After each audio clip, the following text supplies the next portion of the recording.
Hello, I'm Keith Kreischer, Executive Director of the IoT M2M Council, coming to you from Embedded World North America in Anaheim, California. And I'm here with my good friend Roland Lindsey of Finite State. Roland, good to see you. Good to see you. How's the show going? It's a new venue, new show? It's great. Yeah, it's our first time here, and we've had great interactions with customers. One of the great things about this show, the folks are really well qualified. They care about embedded systems. They care about developing, and it's fun. They're just walking around with their engineering samples saying, look at this thing I work on. Can you help me?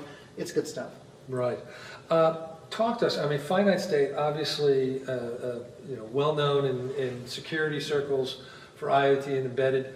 You guys are doing audits, you're doing, real-time monitoring, testing, all sorts of things. Talk to us about the concept of meeting compliance. How does Finite State facilitate that for its customers? Yeah, so compliance is an area where a lot of our, it brings a lot of our customers to us. They need to meet NIST, they need to meet CRA, they have a number of different governmental requirements that they need to meet. So they come to us and they say, hey, look, we've been doing this manually. Is there a better way to meet these requirements? So what we do is, number one, all of our work is around filling up an SBOM with what's inside that firmware, along with its related security information. That then gives the various regulatory bodies what they need to meet their needs. In addition, we also, in our product, will say, hey, this is outside of the, this particular regulation, and so you can get a report and fix those missing gaps. Ultimately, our product is built primarily to solve those compliance problems and give people what they need to get through those processes quickly.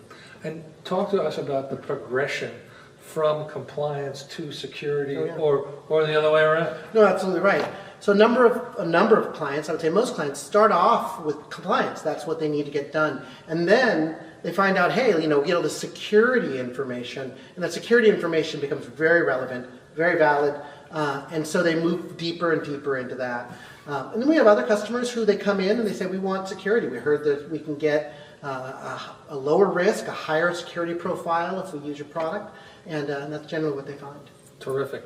I'm curious about the concept of reachability in a security platform. So, what is it, how does it work, and why is it important? We're really excited about this. I've been working in this field for a long time, and this is one of the most exciting advancements I've seen. And the reason why is because, when you've been working in security for a while, all these tools provide, here we scan this thing and there's 1,000 findings or 10,000 findings, and you look at that and you just go, how do I even Findings mean vulnerabilities. Vulnerabilities. And you go, is it possible there's this many, and how does it matter? So what we do with reachability is we look at it and we say, during our process that we use to fill up that SBOM, we do a full binary analysis and static analysis to say, what's going on with this firmware? And then we look at how, whether or not the code in your project actually touches those vulnerable parts. And where they do, we say, yes, that's reachable. Where they don't, we say it's not reachable. Sometimes we can't tell either way, but oftentimes we get great value because, let's say we have those 3,000 results, we might cut that down to 40 that really matter because those are actually reachable. Those are actually have known exploits. These are the most important ones to look at. Of course, win and wing out things that are not reachable. Exactly. By the same token, we very frequently find that the vast majority of findings are not reachable, which means most of the products that do what we do, they're saying 3,000 vulnerabilities, but really most of them are not going to be reachable.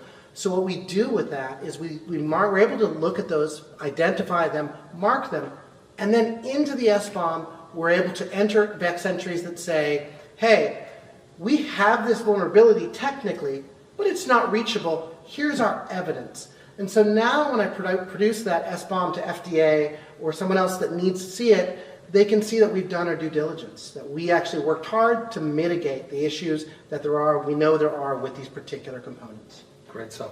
I would be remiss if I did not mention AI, and it's the 800-pound gorilla. How's that affecting security for embedded systems? Uh, In as few words as possible. I'll because try. I know it's a big I'll subject. try. It's significantly. I mean, the sense that it is everything and everyone wants it to be everything. And the thing about AI is, you have that 80-20 thing going on. It does 80% of the job really well. That last mile is hard. And so what we've found is still what most of us have found in our lives working with AI so far. LLMs do a really good job of organizing and summarizing. And so we find when we feed it the context that we get out of our process, all of the varying levels of analysis we do, reachability among them, we pull it together and we say, okay, can you help us triage this? And it comes back and says, yeah, these 4 are the most important. You should hit those first. And here's why, based on this data we provided. And then it will say, now, for each one of these 4, here are your options. You could upgrade your component.